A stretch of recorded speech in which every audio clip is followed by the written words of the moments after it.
அன்பு நேயர்களுக்கு இனிய வணக்கம். இது உங்கள் தமிழன் தொலைக்காட்சியின் அரசியல் அரங்கம் நிகழ்ச்சிக்கு அன்புடன் வரவேற்கிறது.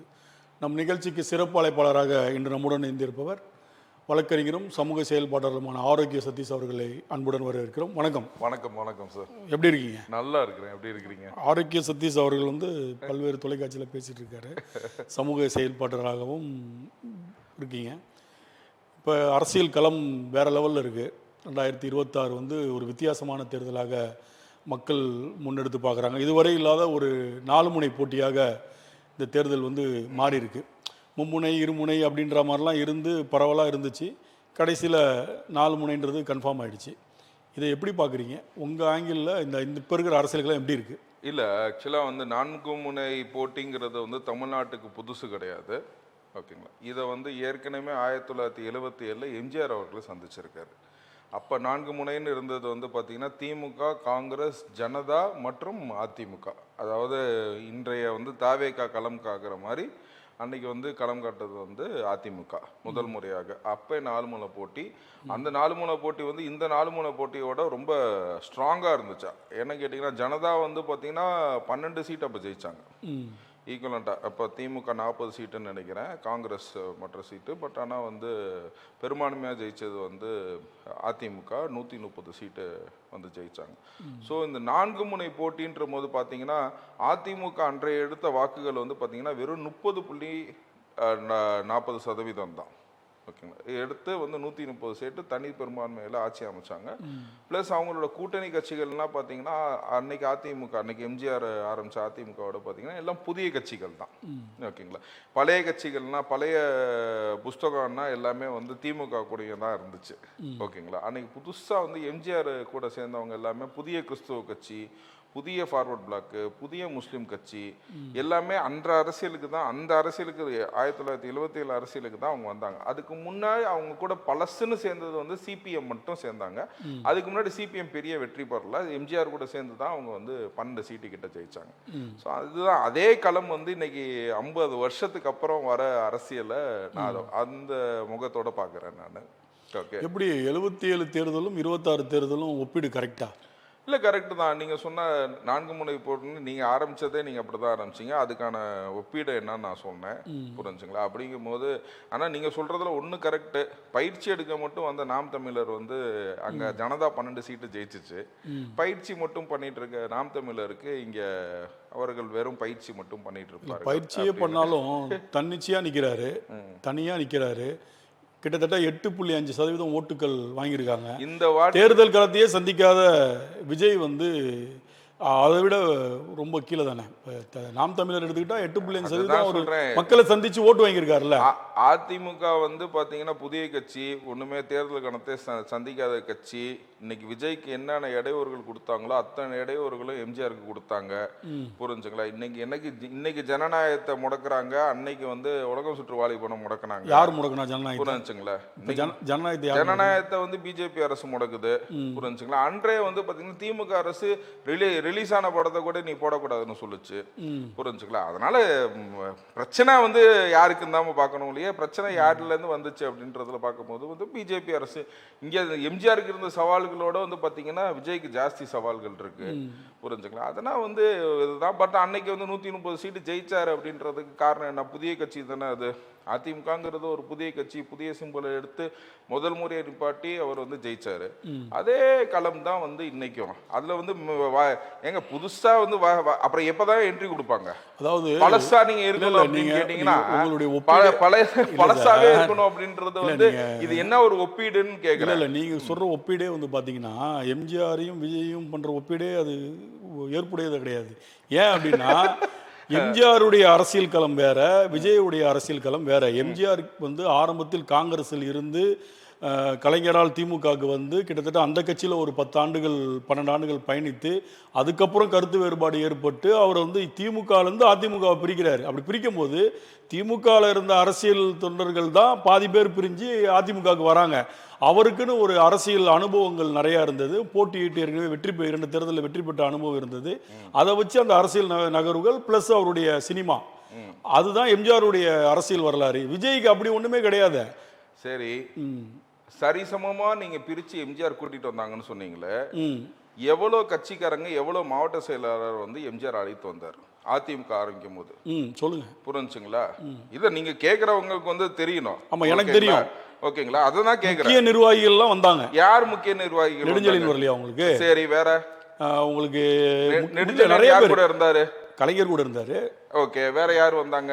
பன்ருட்டில இருந்து எல்லாருமே, அன்னைக்கு இருக்கிற திருநாவுக்கரசுல இருந்து எல்லாருமே வந்தாங்க. அப்படிங்க, நீங்க அந்த ஒப்பீடே நீங்க வச்சுக்கோங்க. அதோட சரி பங்கா செங்குத்தா உடைச்சது யாரு? திமுகவை. மதிமுக இல்லையா? செங்குத்தாலாம் ஒண்ணும் உடைக்கலங்க. எங்க அன்னைக்கு மாவட்ட செயலாளர் வந்தாங்க, அவ்வளவுதாங்க. எங்க மாவட்ட செயலாளர் வந்தாங்கன்றாதீங்க. அப்ப அந்த கட்சி ஒண்ணுலாம் போயிடுச்சா? இல்ல கட்சியோட சிம்பல் வரைக்கும் கேட்டாருங்க. புரிஞ்சுங்களா? அன்னைக்கு கட்சியோட சிம்பல் வரைக்கும் வந்து பாத்தீங்கன்னா, இன்னைக்கு வந்து நீங்க பேசுறதுன்னா எப்படி வேணா பேசலாம். இல்ல நீங்க சொல்றது, நீங்க முட்டு கொடுக்குறீங்க விஜய்க்கு, அப்படி எப்படி வேணா முட்டு கொடுக்கலாம். இல்ல நீங்க முட்டு அவசியமே கிடையாதுங்க. இது தனி களம். இன்னைக்கு அங்க இருக்கிறவங்க என்ன வந்து பாத்தீங்கன்னா கல்ற உள்ளுக்குள்ளே இறங்கிட்டாங்க. புரிஞ்சுங்களா? இன்னைக்கு தனி களம். இன்னைக்கு சோசியல் மீடியான்ற ஒண்ணு இருக்குது, ஒன்னு டிஜிட்டல் மீடியான்னு ஒண்ணு இருக்குது. இன்னைக்கு ரசிகர்கள் ஒரு மாதிரி இருக்காங்க. ரசிகர்கள் தொண்டர்களா எப்படி மாற்றி விட்டாங்க? மாறவே இல்லையா தொண்டரா? அது உங்களோட கருத்து, மக்களுடைய கருத்து, என்னோட கருத்து கிடையாது. உங்களோட கருத்தே வச்சுக்கலாங்க. இன்னைக்கு வந்து பாத்தீங்கன்னா விஜயகாந்துக்கு வந்து இந்த இடையூறு தான் வந்து திமுக அரசு கொடுத்துச்சு. புரிஞ்சுங்களா? இன்னைக்கு அதே அளவுக்கு ஈடு வந்து பாத்தீங்கன்னா இன்னைக்கு வந்து விஜய்க்கு கொடுக்குறாங்க. அதாவது புரிஞ்சுங்களா? ஒரே நிமிஷம் நான் சொல்லி முடிச்சிடுறேன். ஓகேங்களா? அதே இடையூறை வந்து கொடுக்குறாங்க. புரிஞ்சுங்களா? அது இந்த திமுக அரசை பொறுத்த வரைக்கும் நான் ஒரே ஒரு வாக்கிய சொல்லணும்னு கேட்டீங்கன்னா, 1949 ஆரம்பிச்சிச்சு. ஓகேங்களா? ஆரம்பிக்கும் போதே என்ன பண்ணாங்க பாத்தீங்கன்னா, பெரியார் வந்து சின்ன பிள்ளைய கல்யாணம் பண்றாரு அப்படின்னு சொல்லி ஆரம்பிச்சாங்க. அதுக்கப்புறம் என்ன பண்ணாங்க, எம்ஜிஆர் வந்து ஏகப்பட்ட நடிகரோட சுத்திட்டு இருக்காரு, அவருக்கு வந்து அம்மையார் ஜெயலலிதாவோட தொடர்பு இருக்கு, பெண்டாட்டியை வந்து சரியா பார்க்கல அப்படின்னு சொல்லி அவதூறு பண்ணாங்க. அதுக்கப்புறம் அம்மையார் பேர்ஜா மேல என்ன பண்ணாங்க, சோபன் பாபு மேல இருக்குது, அது மேல இருக்குது அப்படின்னு அவதூறு கிளப்புனாங்க. எம்ஜிஆரோட தொடர்பு பண்ணாங்க, சோபன் பாபுவோட தொடர்பு பண்ணாங்க. அந்த மாதிரி வைரம்ன்ற ஒரு படத்தை வந்து பாத்தீங்கன்னா அவங்க தொலைக்காட்சியில வந்து அம்மையார் ஜெயலலிதா நடிச்ச சின்ன வயசுல நடிச்ச அந்த நீச்சலோட காட்சி என்ன கொண்டு வந்து காட்டினாங்க. அதுக்கப்புறம் விஜயகாந்த் என்ன பண்ணாங்க, விஜயகாந்துக்கு இதே மாதிரி தான் சொன்னாங்க, இந்த மாதிரி பண்றாரு, தண்ணி லாரி, ஒரு அசிங்கமான ஒரு விஷயத்தை வந்து ப்ரொமோட் பண்ணாங்க. நீங்க விஜய்க்கு அதே மாதிரி தான் பண்றாங்க. ஒரு பர்சனல் அட்டாக் மட்டுமே பண்ணி ஒரு 70 வருஷமா கட்சி நடத்திட்டு இருக்க ஒரு கட்சி தான் வந்து திமுக. புரிஞ்சுங்களா? 70 வருஷமா. இதுனா நான் சொன்னதுல எதையாச்சும் ஒண்ணு டினை பண்ணீங்கன்னா நீங்க சொல்லுங்க, நான் கேட்டுக்கிறேன். ஒரு நிமிஷம், இதெல்லாம் எதுவுமே வந்து திமுக செய்யல அப்படின்னு சொன்னீங்கன்னா நீங்க சொல்றது நான் கேட்கிறேன். திமுக தான் தலைவர் பதவியை வந்து அப்படியே வச்சிருந்தாங்க பெரியாருக்காக. நாங்க ஜெயிச்ச பிறகு அவர் தான் வரணும். அதுதாங்க சின்ன சின்ன கருத்து வேறுபாடு இல்லங்க, சின்ன கருத்து வேறுபாடு இல்ல. நீங்க மொத்தம் அதுக்கப்புறம் போய் எல்லாம் முடிஞ்சதுக்கு அப்புறம் வந்து மன்னிச்சுக்கோங்க தலைவரே, உங்களை தப்பா பேசிட்டோம் அப்படின்னு சொல்லிட்டு, ஓகேங்களா, எல்லாத்தையும் அரசியல். அதுதான் சொல்றேன், அந்த மாதிரி கேவலமான அரசியல் இல்லங்க. இதுதான் நீங்க சொன்னீங்கல்ல, இத பதிவு பண்ணுங்க, தயவு செய்து பதிவு பண்றது என்னன்னு கேட்டீங்கன்னா, இதுதான் அரசியல் சொல்றாரு. ஓகேங்களா? இன்னைக்கு கேவலமா பேசிட்டு மறுபடியும் மன்னிப்பு கேட்டு அணைச்சுக்கிறது. சரி, நாளைக்கு விஜய் வந்து திமுக கூட்டணியில போனா நீங்க என்ன பதிவு பண்ண விரும்புறேன். நாளைக்கு திமுக கூட்டணியில பதிவு பண்றேன். நாளைக்கு திமுக கூட்டணியில விஜய் போனா நீங்க என்ன எப்படி பேசுவீங்க? எங்க அரசியல் எதிரி, கொள்கை எதிரின்னு ஃபர்ஸ்ட் இன்னைக்கு கால் இதை விட மோசமா பேசணும்லாம் ஒண்ணா சொல்லிட்டு இருக்காங்க. இங்க போகும்போது கேளுங்க, உங்க அனுபவம், உங்க சூப்பர்ஸ்டிஷன், உங்களோட இதுக்கு நான் வந்து நான் பதில் சொல்லணுன்ற அவசியம் எனக்கு கிடையாது. புரிஞ்சுங்களா? எப்பன்னு கேட்டீங்கன்னா, இந்த மாதிரி இன்னைக்கு வந்து மதிமுக வந்து தீ குளிச்சாங்களே, இன்னைக்கு போய் ஒற்று வச்சிருக்காங்களே மதிமுக, நீங்க மதிமுக ஆளுங்களை பார்த்து கேட்கலாம். புரிஞ்சுங்களா? இன்னைக்கு விஜய பத்தி கேட்கறதுக்கு உங்க யோசனைக்குன்னா வந்து 10 வருஷம் கழிச்சு இந்த மாதிரி நடக்கலாம், 20 வருஷம் கழிச்சு இந்த மாதிரி நடக்கலாம். உங்க ஜோசியம், உங்க யோசனைக்குன்னா வந்து இன்னைக்கு அரசியல் கணிப்பு கிடையாது. இன்றைய அரசியல் 2026 அரசியல் எப்படி போயிட்டு இருக்குங்கறத இன்றைய அரசியல் கணிப்பு. புரிஞ்சுங்களா? நான் சொன்ன வார்த்தையில ஒண்ணு கூட டினை பண்ண முடியாது. பத்திரிகையாளர்கள்னா வந்து பாத்தீங்கன்னா டோட்டலா திமுக முட்டா இருக்கிறீங்க. இன்னைக்கு நீங்க பேசுங்க சார், இன்னைக்கு கரப்ஷன் எப்படி இருக்குதுன்னு சொல்லுங்க. விலாத்திக்குள்ள விஷயம் கரப்ஷன் கிடையாது. நேரு மேல வந்து கோர்ட் வந்து 247 பக்கத்தும் போட்டு எஃப்ஐஆர் ரெஜிஸ்டர் பண்ண சொல்லிருக்காங்க. இன்ன வரைக்கும் ஏன் எஃப்ஐஆர் ரெஜிஸ்டர் பண்ணலன்னு கேளுங்க. புரிஞ்சுங்களா? இன்னைக்கு ஆம்ஸ்ட்ராங் கொலை வழக்குல வந்து பாத்தீங்கன்னா கோர்ட் வந்து சொல்லிருக்காங்க, ஏன் செல்வ பிறந்தகை விசாரிக்கணும்னு சொல்லியிருக்காங்க. அதுக்கு போய் நீங்க சுப்ரீம் கோர்ட்ல ஸ்டே வாங்கிட்டு வருவீங்க. இன்னைக்கு கிட்னி திருட்டுல வந்து பாத்தீங்கன்னா ஜஸ்ட் சுப்பிரமணியம் வந்து ஆர்டர் போட்டிருக்காரு. அவர் வந்து பாத்தீங்கன்னா எஸ்ஐடி ஃபிக்ஸ் பண்ணுங்க, special investigation team fixed by the high court, அதை எடுத்து நடத்துங்கங்கறாங்க. அதை எடுத்து நடத்த துப்பில்லாத இந்த திமுக கவர்மெண்ட்டுக்கு நீங்க முட்டு கொடுக்கறவங்கள நீங்க முட்டு கொடுக்குறீங்களா, நான் முட்டு கொடுக்குறேன்? நீங்க அதுதான் சார் சொல்றீங்க. நீங்க சரி 1 கோடி ரூபாய் எது மக்களின் பிரச்சனை? விஜய் இல்ல ஒரே நீங்க சொல்ற அதேதான். இல்லங்க எது மக்களின் பிரச்சனை? கோர்ட் வந்து 1.5 கோடி ரூபாய் கேட்ட சொல்லுங்க. அதுக்கு பதில் சொல்லுங்க. இல்ல ஒரே நிமிஷம். எது மக்களின் பிரச்சனை? நான் பேசுனது மக்களின் பிரச்சனையா, நீங்க பேசுனது? நான் பேசுறது மக்களின் பிரச்சனை தான். என்ன ஒருத்தர் நான் தூய சக்தின்னு சொல்லும்போது 15 கோடி ரூபாய் இது தூய சக்திங்க. எங்க கரப்ஷன் ஊழல் டிஎன்பிஎஸ்சி வந்து நடத்துறதுக்கு வக்கு இல்லாத ஒரு கவர்மெண்ட் கேட்டா வந்து பாத்தீங்கன்னா டெக்னிக்கலா வந்து ஃபால்ட்னு சொல்றது புரிஞ்சுங்களா? ஒரு லாட்டரி வித்தவன கூட வச்சிட்டு ஊழல் எப்படி ஒழிப்பீங்க? லாட்டரி வித்தவன கூட வச்சிட்டு பல குடும்பம் தடுத்துருக்கு கொஞ்சம் அவன வச்சு எப்படி ஊழல் ஒழிப்பீங்க? தமிழ்நாட்டுல ஃபர்ஸ்ட் லாட்டரியே விக்கல.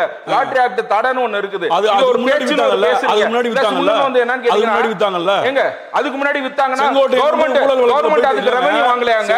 இன்னைக்கு ராமதாஸ் மார்ட்டின் வந்து வித்தாருன்னு சொல்றீங்களே. இந்த கவர்மெண்ட்டுக்கு நீங்க வந்து சாராய விப்பாங்க, நாளைக்கு சாராயத்தை நிப்பாட்டுவாங்க, நாளைக்கு சாராயத்தை ஆரம்பிப்பாங்க. இதெல்லாம் கவர்மெண்டோட ஸ்ட்ராட்டஜி புரிஞ்சுங்களா? லாட்டரி பேண்ட் ஆக்ட்னு சொல்லி தமிழ்நாட்டுல ஸ்பெஷல் ஆக்ட் ஒன்னு இருக்கு. அது தெரியுமா தெரியாதா உங்களுக்கு? அது தெரியாம சொல்ல முடியும் சார். இதுக்கு சொல்லுங்க சார், ஆட்சியில யாரு சார் இருக்கீங்க? நீங்க தானே இருக்கீங்க. இப்ப பத்திரிகையாளர் இருக்குன்னா முட்டா தானே சார் இருக்கீங்க. முட்டு கொடுக்கிற ஒரே பத்திரிகையாளர் ஏன் சார் இந்த கரப்ஷன்? நான் கேட்ட கேள்விகளுக்கு நான் ஒரு பதில் உங்களால சொல்ல முடியல புரிஞ்சுங்களா? என்னன்னு கேட்டீங்கன்னா உங்களுக்கு கம்ப்ளீட்டா வந்து பாத்தீங்கன்னா இன்னைக்கு பத்திரிகை வந்து சோல்ட் அவுட். இதுதான் நாங்க வந்து பதிவு செய்றோம். ஆமா சார், இந்த மாதிரி ஆயிருச்சு அப்படின்ற ஒரு விஷயத்தை வந்து இந்த மாதிரி விஷயத்துக்கு நான் எடுக்கல. இந்த மாதிரி விஷயத்துக்கு நான் கோர்ட்டுக்கு போயிருக்காங்க, இந்த மாதிரி கோர்ட்டுக்கு போன விஷயத்துக்கு நான் வந்து பதில் வரல அப்படின்றத உங்களுக்கு வந்து என்னன்னா பதிலே கிடையாது. அரசாங்கமே நடத்தல. நான் கேக்குறது பதில் சொல்லுங்க. சொல்லுங்க. அப்ப 15 கோடி ரூபாய் வருமானத்தை மறைத்ததுக்கு 1.5 கோடி ரூபாய் கோர்ட்டு கட்ட சொல்லிருக்கல. அதுக்கு பேரு நான் ஊழலா என்னது? அதுக்கு பேரு இததான் நான் ஒரே நிமிஷம் பதிவு செய்ய விரும்புறேன். சொல்லுங்க. ஓகேங்களா? இவருக்கு உண்மையில வந்து ஒரு 15 கோடி ரூபாய்க்கு 1.5 கோடி ரூபாய் வந்து பெனால்டி போட்டிருக்காங்க அப்படின்னா அது எதுக்காக கோர்ட்டு போயிருக்காங்கன்னா நான் பெனால்டி கட்ட வேண்டிய அவசியம் கிடையாதுன்னு போட்டுருக்காங்க. லேட்டா இந்த வழக்கு சொல்லிட்டாங்க, அதனால நான் பெனால்டி கட்ட வேண்டியது இல்லன்னா அவர் அஃபிடவிட்ல போட்டிருக்காங்க. ஆமா, அஃபிடவிட்ல வந்து என்ன போட்டிருக்காங்க கேட்டிங்கன்னா வருமானத்தை மறைச்சதே தப்பு தானங்க, குற்றம் தானங்க சார். உங்களுக்கு நான் ஒண்ணே சொல்லட்டுமா? இது வந்து எப்படி நீங்க வரும்னு நீங்க நினைக்கிறீங்க? சொல்லுங்க. நேரா போய் உங்களுக்கு அதாவது என்னன்னு கேட்டீங்கன்னா பத்திரிக்கையில 2 வரி சீரியல் படிச்சுட்டு நீங்க கேள்வி கேக்குறீங்க புரிஞ்சுங்களா? இன்கம் டாக்ஸ் பொறுத்து நீங்களும் அப்படிதான் 4 வரி செய்தி வச்சுட்டு கேள்வி கேக்குறீங்க. நான் பதில் சொல்றேன் சார், நான் பதில் சொல்றேன். ஆனா பதில் சொல்ற இடத்துக்கு எங்க இந்த கோர்ட் இருக்குன்னு கூட உங்களுக்கு தெரியாது புரிஞ்சுங்களா? அதுதான் நான் சொல்றேன். அதாவது ஒரு ஆபீசர் வந்து எனக்கு வந்து நீங்க இதை கட்டணும்னா ஒரு 7 வருஷம் தான் ஒருத்தர் வந்து டாக்குமெண்ட் வச்சிருக்கலாம். 7 வருஷத்துக்கு மேல வரல அப்படின்னா நான் வந்து உனக்கு ஆன்சர் பண்ணணும். எனக்கு நீங்க வந்து 1900 சார் ஒரே நிமிஷம், இதுதான் ரூல் புரிஞ்சுங்களா? 7 வருஷம் தான் நான் ஒரு டாக்குமெண்ட் வச்சுக்கணும். 7 வருஷம் நான் சொல்றதுக்கு பதில் சொல்ல விட்டீங்கன்னா நான் பேசுவேன். சொல்லுங்க புரிஞ்சுங்களா? பதில் சொல்ல விட்டீங்கன்னா பேசுவேன். இதுதான் முட்டுங்கிறது. முட்டு இல்லங்க, நீங்க குடுக்குறது தான் முட்டு சார். 7 வருஷம் கழிச்சு தான் அந்த குற்றச்சாட்டு மறைஞ்சு போற மாதிரி பேசுறீங்க சார். அதான் சார் ரூல். குற்றம் பண்ணது உண்மை சார். ஒரே நிமிஷம், அதுக்கு பதில் சொல்ல வேண்டிய தேவையே இல்லங்கற சார். குற்றம் பண்ணது பதில் சொல்ல வேண்டிய தேவையே இல்லங்கறது தான் ஒரு இது. அதாவது என்ன பண்ணது உண்மைன்னு ஒத்துக்கிறீங்கல? ஓகே. 7 வருஷத்துக்கு தான் வந்து பாத்தீங்கன்னா இன்கம் டாக்ஸ் ரிட்டர்ன்ஸ். இது உங்க ஆடிட்டர்ட்ட கேட்டுக்கலாம். அந்த மாதிரி நம்ம அறிவாளிகள்ட்டனா வந்து நான் சொல்ற விரும்புறோம். என்னன்னு கேட்டீங்கன்னா 7 வருஷத்துக்கு மேல வந்து ஒரு வந்து நீ இவ்வளவு ஃபைன் கட்டணும் அப்படின்னு சொல்லி 1.5 கோடி ரூபாய் நீ வந்து ஃபைன் கட்டணும், உனக்கு பெனால்டி போட்டிருக்கேன் அப்படின்னு சொன்னீங்கன்னா இல்ல எனக்கு கட்ட வேண்டியது இல்லை. இதுக்கு ஃபர்ஸ்ட் எங்க போவான்னு கேட்டீங்கன்னா அசஸிங் ஆஃபீஸர்னு இருப்பாங்க இன்கம் டாக்ஸ்ல. அந்த அசஸிங் ஆஃபீஸர் தான் வந்து பாத்தீங்கன்னா நீங்க வந்து 1.5 கோடி ரூபாய் கட்டணுங்கிறாங்க. அந்த அசஸிங் ஆஃபீஸர்ட்ட போயிட்டு என்ன சொல்றாங்க, நெக்ஸ்ட் இந்த மாதிரி நான் கட்ட வேண்டியது இல்லைன்னு. அதுக்கு அப்பீல் வந்து என்னன்னு கேட்டீங்கன்னா கமிஷனர் ஆஃப் அப்பீல்ஸ் இருக்கு. கமிஷனர் ஆஃப் அப்பீல்ஸ் போகும்போது பாத்தீங்கன்னா 1.5 கோடி ரூபாய் இந்த மாதிரி சார் இந்த மாதிரி ஆயிடுச்சு அப்படின்னு சொல்லிட்டு சொல்றாங்க. உடனே அந்த கமிஷனர் ஆஃப் அப்பீல்ஸ்க்கு மேல என்னன்னு கேட்டீங்கன்னா ITAT income tax appellate tribunal. இதெல்லாம் நான் சொல்றது உங்களுக்கு எங்க இருக்குன்னே தெரியாது. இன்கம் டாக்ஸ் அப்பீலேட் ட்ரைபுனல்ல போயிட்டு இது வந்து 7 வருஷத்துக்கு மேல இருக்குது. அதுக்கு மேல என்னன்னு கேட்டீங்கன்னா ஹைகோர்ட்டுக்கு போகும்போது என்னன்னு சொல்றாங்க, ஹைகோர்ட் வந்து பாத்தீங்கன்னா இந்த நடைமுறையில வந்து பார்க்கும்போது இந்த லிங்க் இருக்கு அந்த லிங்க் இருக்கு, மெரிட்ஸ் ஆஃப் த மேட்டர்ல இது போகல, அதனால we are remanding back the matter to ITATங்கறாங்க. ஓகேங்களா? இதுல என்ன சொல்றாங்கன்னு கேட்டீங்கன்னா நீங்க மெரிட்ஸை டிஸ்கஸ் பண்ணுங்க சார். இவ்வளவு உங்களுக்கு எல்லாமே மெரிட்ஸை டிஸ்கஸ் பண்ணுங்க. கோர்ட் 1.5 கோடி ரூபாய் கட்ட சொல்லிச்சா இல்லையா சார்? அத மட்டும் நான் 4 வரி செய்தி படிச்சேன் தான் சார் இவ்வளவு பேசுறேன். சொல்லுங்க சார். கோர்ட் ஃபைனல் ஜட்ஜ்மென்ட் என்ன சொல்லிருக்கு? 1.5 கோடி ரூபாய் கட்ட சொல்லிச்சா இல்லையா? ஐடி என்ன சொல்லுதுன்னு கேட்டீங்கன்னா இவங்க மேட்டரே மெரிட்ஸ்ல டிஸ்கஸ் பண்ணல. So it has to be gone back to the assessing officer or to the commissioner of appeals னு சொல்லி ஆர்டரே போட்டாங்க. நான் சிம்பிளா அப்படிங்கும்போது சார் சிம்பிளா என்னன்னு கேட்டீங்கன்னா கோர்ட் 1.5 கோடி ரூபாய் கட்ட சொல்லிச்சா வேணாம்னு எனக்கு இன்கம் டாக்ஸ்ல இல்ல இன்கம் டாக்ஸ் அதுக்கு மட்டும் பதில் சொல்லுங்க. இல்ல சார் எனக்கு வந்து இன்கம் டாக்ஸ்ல நான் ஒரு பதிவு செய்றேன். இது இன்னைக்கு நடந்த ஒரு விஷயம். இத நான் இன்னொரு தலக்கு ஆச்சுல பதிவு செஞ்சிருக்கேன். எனக்கு வந்து பாத்தீங்கன்னா இன்கம் டாக்ஸ்ல இருந்து ஒரு லெட்டர் வந்துச்சு. 230 ரூபாய் நீங்க கட்டணும் சார் நீங்க எக்ஸஸா. ஏன்னு கேட்டீங்கன்னா நான் ஒரு கால்குலேஷன் போட்டிருப்பேன். என் ஆடிட்டர் ஒரு கால்குலேஷன் போட்டிருப்பாங்க. அந்த கால்குலேஷன்ல வந்து இப்படி கால்குலேட் பண்ணணும் அப்படின்னு சொல்லி என்ன பண்றாங்க, எனக்கு ஒரு 230 ரூபாய் கட்டணும்னு சொல்லிட்டு நோட்டீஸ் அனுப்பிச்சாங்க. புரிஞ்சுங்க. 230 ரூபா அப்படின்றதுனால வந்து கேட்டீங்கன்னா ஆடிட்டர் நான் ஃபோன் பண்ணி கேட்டேன், சார் 230 ரூபா கட்டணும் சார். இல்ல சார் நம்ம கால்குலேஷன் படி கரெக்டா தான் வருது அப்படின்னாரு. ஓகேங்க. இதுல நான் என்ன பண்ணேன், சரி என்ன சார் 230 ரூபா தானே, புரிஞ்சுங்களா 230 ரூபா.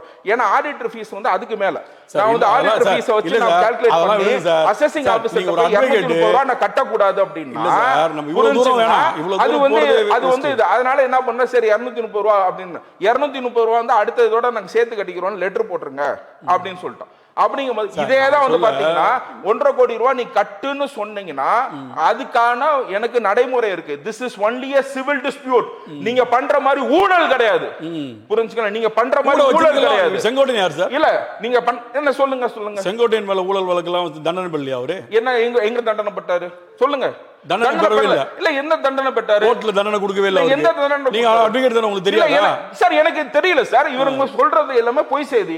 அப்படின்னு இருந்துச்சுன்னா எங்க தண்டனை பெற்றாரு, எப்ப தண்டனை பெற்றாருன்றத சொல்லணும். இப்ப நான் சொல்றேன் பாத்தீங்களா, அசெசிங் ஆபீசர் 2007 ஊழல் வழக்கு தண்டனை பெற்று ஹைகோர்ட் ரிமாண்ட் பேக் பண்ணி ஐடிஐடிக்கு வருது. ஐடிஐடில திரும்ப assessing officer or commissioner of appeals போகுது அப்படின்னு சொல்றது நான் சொல்றேன்ல. தண்டனை பெற்றிருக்காங்கன்னா எந்த வழக்குல தண்டனை பெற்றிருக்காரு, எப்ப தண்டனை பெற்றாரு, எந்த ஜெயில இருந்தாரு அப்படின்ற விளக்கத்தை அவங்க சொல்லணுமா இல்லையா? இந்த மாதிரி காலையில எந்திரிச்சுக்கிறது நீங்க சொல்றது இல்ல. காலையில எந்திரிச்சு விஜய் ஓகே இன்னைக்கு விஜய பத்தி எதையாச்சும் ஒண்ணு பேசணும். நீங்களும் காலையில எந்திரிச்சு விஜய்க்கு நீங்க என்ன முட்டு கொடுத்து யோசிப்பீங்களா? இல்ல நீங்க தான் நான் சொல்ற விளக்கத்துக்கு நீங்க சொல்லுங்க சார். நீங்க சொல்றது வந்து ரொம்ப 2007 சொல்றேன். கோர்ட்ல இப்ப மக்கள் எல்லாரும் இத பாத்துட்டு இருக்காங்க. பத்திரிகையாளர்கள் எப்படி வந்து திமுக அரசுக்கு முட்டு கொடுக்கறாங்கங்கறது திமுக நாங்க முட்டு கொடுக்கணும். புரிஞ்சுங்களா? இல்ல சார் இன்னைக்கு செங்கோட்டையனை பத்தி கேக்குறதுக்கு உங்களுக்கு என்ன சார்? இப்ப செங்கோட்டையன் ரொம்ப யோக்கியமான அரசியல்வாதியா சார்? நீங்க சொல்லுங்க சார். நான் தான் சொல்றேன். சொல்லுங்க சார். நான் சொல்றேன் குற்ற வழக்கு இருக்குன்னா குற்ற வழக்கு என்ன சொல்லுங்க. மக்கள் உங்களை பார்த்துட்டு இருக்காங்க சார். நான் பேசுறதையும் கேக்குறாங்க, நீங்க பேசுறதையும் கேக்குறாங்க. மக்களுக்கே தெரியுமே செங்கோட்டையன் தண்டனை பெற்றாருன்னு மக்களுக்கு இந்த மாதிரி அவதூறா ஒருத்தர் கேக்குறது. என்ன செங்கோட்டையன் உள்ளுக்குள்ள போய் ஜெயில கொண்டு போய் வச்ச மாதிரி வெளியில வந்த மாதிரி இவங்க வந்து அவதூறா கிரியேட் பண்றாங்க. இப்ப நான் சொல்றேன் ஓகேங்களா, 247 பக்கம் வந்து இடி ரிப்போர்ட் கொடுத்து புரிஞ்சுங்களா, தம்பிதுரை அவர்கள் கேஸ் போட்டு எஃப்ஐஆர் போட சொல்லி டிவிஎஸ்சிக்கு நேரு மேல சொல்லியிருக்காங்க. அந்த வழக்கு என்னாச்சு? ஓகேங்களா, ஒண்ணும் இல்ல. இந்த 41 பேர் கொலை வழக்கு. இந்த கொலையை செஞ்சது 10 ரூபாய் பாட்டில் பாலாஜி. புரிஞ்சுங்களா? இப்ப எதுக்காக சிபிஐ வந்து பாட்டில் பாலாஜியை கூப்பிடணும்? 10 ரூபாய் பாட்டில் பாலாஜியை வரும்போது பாட்டில் பாலாஜி முகத்தை நீங்க மக்கள் நீங்க பாத்திருப்பீங்க. விஜய் அவர்கள் வரும்போது வந்த முகத்தையும் நீங்க பாத்திருப்பீங்க. இந்த பயம் எங்க இருந்து வந்துச்சு? பாட்டில் பாலாஜி வெளியில வந்து எப்படி பயந்தாப்ல அப்படிங்கறது தான் இதோட சாட்சி. சம்பந்தமே இல்லாத ஒரு ஆளை கூப்பிடுறாங்க அப்படின்னா அந்த பர்சன் இன்வால்வ்டா இல்லையாங்கிறது நீங்களே முடிவு பண்ணிக்கோங்க. இப்போ வந்து பாத்தீங்கன்னா விஜய் கூப்பிடுறாங்கன்னா ஏன்னா அந்த மாநாட்டில் அவர் இருந்தாரு, கூப்பிட்டு இருப்பாங்க. அந்த ஆபீசரை கூப்பிடுவாங்க, ஐஏஎஸ் ஆபீசரை கூப்பிடுவாங்க. எல்லா மதிப்பும் வந்து பாத்தீங்கன்னா இந்த பாட்டில் பாலாஜிக்கு இந்த பாட்டில் பாலாஜி ஏன் கூப்பிடணும் அப்படின்ற ஒரு கேள்வி வருது இல்ல? அந்த கேள்விக்கு நீங்க பதில் சொல்லுங்க. கேட்டீங்கன்னா இத பத்தினா டிஸ்கஸ் பண்ண மாட்டாங்க. விளாத்தி குளத்துல வந்து பாத்தீங்கன்னா 5 நாள் ஆகுது ரிப்போர்ட் கொடுக்கிறதுக்கு. ஓகேங்களா? ஆனா 41 பேருக்கு வந்து 6 மணி நேரத்துல வந்து 12 மணி நேரமே வச்சுக்கோங்க, ஓகேங்களா? எக்ஸஸ் உங்களுக்கு 6 மணி நேரம் கொடுக்குறேன். 12 மணி நேரத்துல வந்து 41 பேருக்கு வந்து இவங்க வந்து போஸ்ட்மார்டம் ரிப்போர்ட் வந்து ரெடி பண்ணிட்டாங்க, போஸ்ட்மார்டம் பண்ணிட்டாங்க. இன்னைக்கு வந்து சுப்ரீம் கோர்ட் கேக்குது, நான் கேட்கல. எப்படி சார் 2 பெஞ்சை வச்சு எத்தனை டாக்டர் வந்தாங்க, எப்படி இது பண்ணீங்க, எப்படி நீங்க வந்து அவங்களோட உடல் உறுப்பு, ஏன்னா போஸ்ட்மார்டம் பண்ணும்போது எல்லாத்தையும் எடுத்து அவங்க பாட்டில்ல போடுவாங்க. அது போஸ்ட்மார்டம் பண்ண பிறகு என்னன்னு பாத்தீங்கன்னா அந்த உடல் உறுப்பினை எப்படி நீங்க வச்சிருக்கீங்க, ஏது வச்சிருக்கீங்கன்னு போஸ்ட்மார்டம் போய் கேட்கும்போது அவங்களுக்கு பதில் கிடையாது. சுப்ரீம் கோர்ட்ல போய் என்ன சொல்லுவாங்க, நாங்க 600 போலீஸ் அங்க போட்டோம்பாங்க. புரிஞ்சுங்களா? சட்டசபையில முதல்வர் ஸ்டாலின் என்ன சொல்லுவாருன்னு கேட்டீங்கன்னா 500 பேர்த்த நாங்க போட்டோம் பாரு. இவங்களுக்கு நம்பரே கரெக்டா தெரியாது. ஒரு போலீஸ் கரெக்டா இருக்கனால தான் சார் கேள்வி கேக்குறோம். ஏன் கரெக்டா கேள்விக்கு ஒருமே பதில் சொல்ல முடியாது. கரெக்டா இருந்தா இவரை ஏன் 3 வாட்டி சிபிஐ கூப்பிடுச்சு? கரெக்டா நான் கேள்வி கேக்குறேன். இவரை ஏன் 3 வாட்டி சிபிஐ கூப்பிடுச்சு? சார் விட்னஸ்க்கு கூப்பிடும்போது 3 வாட்டி இல்ல சார். விட்னஸ் எங்க சொல்லிருக்காங்க? விட்னஸ் ப்ரோசீடிங்ஸ் உங்களுக்கு சம்மன்ல வந்து என்னன்னு போட்டுருக்கு. ஆக்கி நீங்க ஒரே நிமிஷம், நீங்க இங்க இருக்கவங்க நிறைய பேர் போலீஸ் ஸ்டேஷன் போயிருப்பாங்க. ஒரு இது நோட்டீஸ் வருது, ஒரு அக்யூஸ்ட் நான் இப்ப வரல நான் அப்புறம் வரேன் அப்படினா ஓகே பாங்க. இதுதான் நான் சொல்றது கேளுங்க. விட்னஸ் சம்மனுக்கும் அக்யூஸ்ட் சம்மனுக்குமே வித்தியாசம் தெரியாதவங்க தான் இங்க உட்கார்ந்து கேள்வி கேக்குறாங்க. ஏன்னு கேட்டீங்கன்னா இங்க முட்டு கொடுக்கிறது எல்லாமே பாத்தீங்கன்னா திமுகவின் முட்டு, கம்ப்ளீட் முட்டா வந்து எல்லாமே சம்பந்தம் இல்ல. இன்னைக்கு வந்து மாறி நீங்க யோகியன்னு சொல்லும்போது அதுக்கு உண்டான கரெக்டான ஒரு அடித்தளமான விஷயம் சொல்லணும். மக்கள் எல்லாம் பாத்துட்டு இருக்காங்க. ஊழல் பண்ணுது, மக்கள் எல்லாம் பாத்துட்டு இருக்காங்க. அத மாற்று கருத்து இல்லங்க. எங்க மக்கள் எல்லாம் பாத்துட்டு இருக்காங்க. இந்த முடிஞ்ச உடனே பாத்தீங்கன்னா உங்க ரிவ்யூஸ்ல கேட்பாங்க, புரிஞ்சுங்களா? எல்லா ரிவ்யூஸ்ல நான் வந்து நீங்க போய் பாத்தீங்கன்னா உங்க விர்ச்சுவல் வாரியர்ஸ் கேட்பாங்க. இன்னைக்கு உங்க கமெண்ட்ஸ்ல எல்லாமே விர்ச்சுவல் வாரியர்ஸ் கேட்பாங்க. என்னன்னு கேட்டீங்கன்னா மொத்த முட்டுமே யாரு சார் இருக்கீங்க? விர்ச்சுவல் வாரியர்ஸ் யாரு சொல்றேன்? விர்ச்சுவல் வாரியர்ஸ் யாரு? விர்ச்சுவல் வாரியர்ஸ் யாரு? உங்களுங்க தான். எல்லாம் படிச்சவங்க, பகுத்தறிவு இருக்கவங்க தான் எல்லாமே விர்ச்சுவல் வாரியர்ஸ். படிச்சவங்க நல்லா. புரிஞ்சுங்களா? இந்த மாதிரி பெய்ட் முன்னாடி வச்சிக்கலாம்னு சொல்லிட்டு பேடிஎம் கரோ வந்து யாருமே வந்து கிடையாது. புரிஞ்சுங்களா? அவன் வந்து பாத்தீங்கன்னா அவன் தொழில பண்ணிட்டு எல்லாமே இருக்கிறது. இன்னைக்கு வந்து உண்மையிலே சொல்றேன், நீங்க சொன்னதுக்காக சொல்றேன், இன்னைக்கு விஜயகாந்துக்கு இல்லாதது இன்னைக்கு விஜய்க்கு இருக்கிற ஒரே ஒரு அட்வான்டேஜ் என்னன்னு கேட்டீங்கன்னா, இந்த பத்திரிகையாளர்களா வந்து அவர் என்ன சொன்னார்னு தெரியும். நம்ம பத்திரிகையில உட்கார்ந்துட்டே சொல்ல வேண்டாம். பத்திரிகையாளர் பார்க்கவே இல்லையா அவரு? விஜயகாந்த் சொல்றேன், புரிஞ்சுங்களா? ஆனா அன்னைக்கு விஜயகாந்துக்கு இல்லாத ஒரே ஒரு பிளஸ் வந்து என்னன்னு கேட்டீங்கன்னா அந்த சோஷியல் மீடியா சப்போர்ட். இன்னைக்கு விஜய்க்கு இருக்கிற பெரிய சப்போர்ட்டே வந்து பாத்தீங்கன்னா இந்த சோஷியல் மீடியா சப்போர்ட். ஏன்னா இவங்க கேட்ட கேள்வி ஒரு கேள்விக்கு கூட ஆன்சர் கிடையாது. இவங்க அட்மினிஸ்ட்ரேஷன் நடத்த சொன்னா ஓகே நீ என்ன பண்ண, நீ என்ன பண்ணன்றத சொல்லு, நீ என்ன நல்லது பண்ணிருக்க, நீ என்ன பண்ணிருக்க மக்களுக்கு, நீ லா அண்ட் ஆர்டர் எப்படி நீ கண்ட்ரோல்ல வச்சிருக்க, புரிஞ்சுங்களா? நீ ஊழல நீ வந்து எப்படி வந்து ஊக்க வச்சிருக்க, புரிஞ்சுங்களா? கார்பரேஷன்ல எத்தனை பேர்த்த ஊழல் போட்ட வழக்கு இருக்கு, 1020 கோடி ரூபாய் வழக்கு இருக்கு, புரிஞ்சுங்களா? இதுனா வந்து இவங்க வந்து பேசுறதுக்கான வாய்ப்பே கிடையாது. புரிஞ்சுங்களா? ஒருத்தர் வந்து ஊழல் இல்ல சார், இன்னைக்கு ஊழல் வழக்குல உள்ளுக்குள்ள போனது என்கிட்ட பேசுங்க, கேமரா பார்த்து பேசுங்க, என்கிட்ட பேசுங்க. இல்ல உங்க இது வந்து பாத்தீங்கன்னா பொன்முடி அவர்கள் ஓகேங்களா, நேரா வந்து கோர்ட்ல வந்து என்ன கேட்பாரு, கோர்ட்ல வந்து எனக்கு தண்டனை கொடுக்காதீங்க. அதெல்லாம் கோர்ட் விஷயம் சார், அவங்க பாத்துப்பாங்க. கோர்ட்ல நான் உட்கார்ந்திருக்கேன் sir, I am witness to the proceedings. அங்க போய் எனக்கு குறைஞ்ச தண்டனை கொடுங்க, எனக்கு குறைஞ்ச தண்டனை கொடுங்க இது அப்படினு கேட்டதுக்கு புருஷன் பொண்டாட்டி 2 பேரும் சேர்ந்து கை கூப்பி கேக்குறாங்கன்னா என்ன அது? தண்டனை கொடுக்காதீங்கன்னு சொல்லல, குறைஞ்ச தண்டனை கொடுங்கன்னு கேக்குறாங்க. புரிஞ்சுங்களா? எனக்கு குறைஞ்ச தண்டனை கொடுத்தாதான் தண்ணி குடிச்சாகணும், அப்பீல் போடுறது, அத உப்பு தண்ணவே கம்மி தண்ணி குடிச்சாகணும். இந்த மாதிரி வந்து அமைச்சர்களை வச்சிருக்கிறது தான் இன்றைய திமுக அரசு. இப்போ வந்து சார் எங்களுக்கு விஜய் மேலாம் தனிப்பட்ட வெறுப்புலாம் கிடையாது, நல்லா தெரிஞ்சுங்க. ஓகேவா?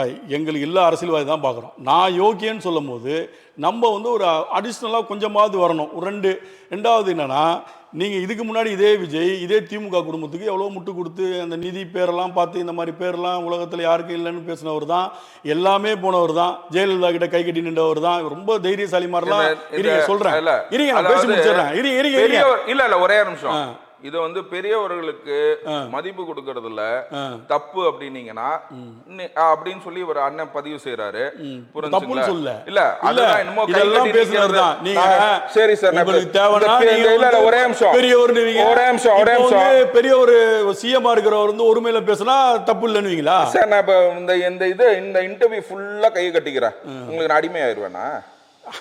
சொல்லுங்க. நீங்க என்ன வேணாலும் கட்டிக்கோங்க. நான் பேசலாம் கட்டிக்கிறேன், சார். அப்படியே காலத்துக்கு கட்டிக்கிறேன். தெரியும், மக்களுக்கு நான் அப்படியே தெரியும் கட்டிக்கிறேன் சார். நான் அப்படியே கட்டிக்கிறேன். இப்ப யாரு நிறைய முட்டு கொடுக்கறது சொல்லுங்க சார். வீடியோ பாக்குறவங்களுக்கு தெரியும். இல்ல இல்ல சார், என்ன சார் நம்ம நிலைப்பாடுங்கிறது ஒண்ணுதான் சார். மே மாசம் தெரிஞ்சிரும். நிலைப்பாடு அதாவது நான் வந்து எப்படி அதாவது மக்கள் கூட வந்து பாத்தீங்கன்னா ஒண்ணு இதுக்கு ஓட்டு போடுவோம், அதுக்கு ஓட்டு போடுவோம், ரெண்டுத்துக்கும் சேர்த்து ஓட்டு போடுவோம். நிலைப்பாடு ஒரு சைடா தான் இருக்க முடியும். ஆனா பத்திரிகையாளர்கள் அப்படி இருக்க கூடாது. ஆனா பத்திரிகையாளர்கள் நீங்க அப்படி இருக்கிறீங்க அப்படின்ற அதை கரெக்ட் பண்ணிட்டு நீங்க கேள்வி கேட்டீங்கன்னா நான் கரெக்ட்டா திரும்ப சொல்றேன். புரிஞ்சுங்களா? பாருங்க, ஊழல் யார் செஞ்சாலும் தவறுதான். அது திமுக இருந்தாலும் சரி, அதிமுக இருந்தாலும் சரி, தாவேகா இருந்தாலும் சரி, நாம் தமிழரா இருந்தாலும் சரி, அதுல மாற்று கருத்தே கிடையாது. ஆனா ஒரு சொல்லுவாங்க இல்லையா, நான் யோகியன்னு சொல்றதுக்கு முன்னாடி நீ உன்னை திரும்பி பாருவாங்களா, அதெல்லாம் நாங்க திரும்பி சொல்றோம். அதே நேரத்துல அந்த மாதிரி இப்ப அண்ணன் ஒண்ணு இல்லைங்க, ஒரு சின்ன எக்ஸாம்பிள் அப்படிங்கும்போது இன்னைக்கு நம்ம பேச வேண்டியது வந்து என்னன்னு கேட்டீங்கன்னா, இன்னைக்கு பத்திரிகையாளர்கள் விடக்கூடிய விஷயம் என்னன்னு கேட்டீங்கன்னா, இன்று நடக்கிற ஊழல்கள், இன்று நடக்கிற வந்து லா அண்ட் ஆர்டர் இஷ்யூ, இத பத்தி இன்னைக்கு பத்திரிகையில பேசணுமா? புரிஞ்சுங்களா? இவங்க தான் சொல்றாங்க விஜய் எந்த விதமான இதுவுமே கிடையாதுன்னு. ஏன்னு கேட்டீங்கன்னா, இன்னைக்கு விஜய பத்தி பேசினா மட்டும்தான் இன்னைக்கு டிஆர்பி, இன்னைக்கு விஜய பத்தி பேசினா மட்டும்தான் டிவியே ஓடும். வேற ஏதாவது புரிஞ்சுங்களா? அதுதான் சொல்றேன், நீங்க பேசுங்க. நம்ம வேற ஏதாவது பேசு, விஜயை விட்டுருவோம். சரி, ஓகே. எங்களுக்கு டிஆர்பி வேணாம். ஓகே, இல்ல எங்களுக்கு டிஆர்பி வேணாம், எங்களுக்கு ஆல்ரெடி டிஆர்பி இருக்கு. விஜய் பேசிதான் எங்களுக்கு டிஆர்பி அவசியம் இல்ல. இல்ல அதுதாங்க இன்னைக்கு இன்றைய நிரசன உண்மை என்னன்னு கேட்டீங்கன்னா, அவர் ப்ரூவ் பண்ணலம்பீங்க. ஆனா மொத்த விஷயமே வந்து விஜய் பத்தி பாண்டிச்சேரியில 30 வேட்பாளர் அறிவிச்சிருக்காங்க.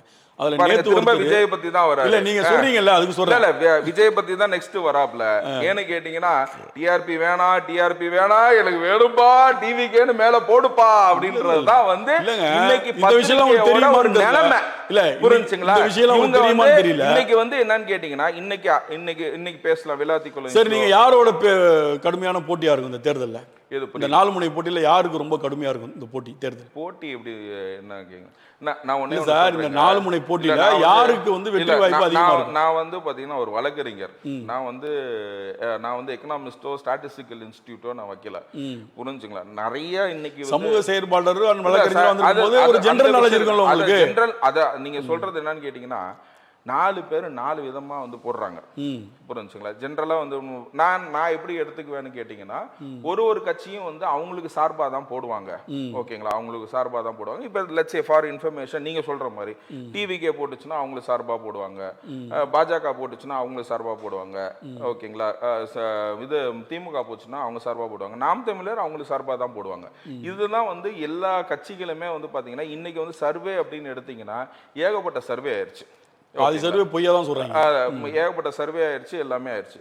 ஓகே, நான் இதுல எப்படி நான் இந்த சர்வேஸ்னா என்னன்னு கேட்டீங்கன்னா, இது இன்டர்செக்ஷன் ஆஃப் சர்வேஸ்ன்னு எடுத்துக்கலாம் அப்படின்னு. நாம் தமிழர் சர்வேயும் எடுத்துக்கோங்க, பாஜக சர்வேயும் எடுத்துக்கோங்க, திமுக போடுற சர்வேயும் எடுத்துக்கோங்க, தாவேகா போடுற சர்வேயும் எடுத்துக்கோங்க. இது 4த்துலயும் எது ஒத்து வருதோ அதை மட்டும் உங்க கணிப்புக்கு நீங்க வச்சுக்கலாம் அப்படின்றதுதான். இதை நான் வந்து மக்கள் பார்வைக்கே விட்டேன். ஓகேங்களா? என்னன்னு கேட்டீங்கன்னா, எல்லா இடத்துலயுமே எல்லா சதவீதத்திலயும் வந்து பாத்தீங்கன்னா, இன்னைக்கு நீங்க பேசுற டிவிக்கு, ஓகேங்களா, டிவிக்கு வந்து பாத்தீங்கன்னா எல்லாருமே வந்து 22ல இருந்து 25% கொடுத்துருக்காங்க. அதாவது இது நீங்க களமே காரணம்னா சொல்லி எல்லா கட்சியுமே அங்கீகாரப்பட்டது. நீங்க உங்க அங்கீகாரம் வேணா, கட்சிகளே வந்து அந்தந்த கட்சி எடுக்கிற சர்வேலயே வந்து பாத்தீங்கன்னா அங்கீகாரம் கொடுத்துட்டாங்க. புரிஞ்சு? அதுல இன்டர்செக்ஷன் நீங்க பண்ணீங்கன்னா எல்லாருமே 22ல இருந்து 25 டிவிக்கு கொடுத்துருக்காங்க.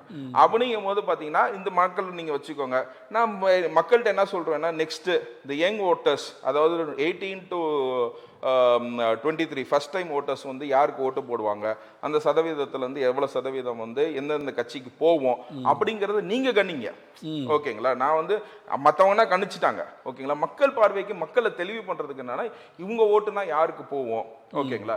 நெக்ஸ்ட் வந்து பாத்தீங்கன்னா 24 to 28, அப்புறம் 29 to 35, இந்த மாதிரி 3 ஏஜ் குரூப் வந்து பாத்தீங்கன்னா யாருக்கு போவோம்.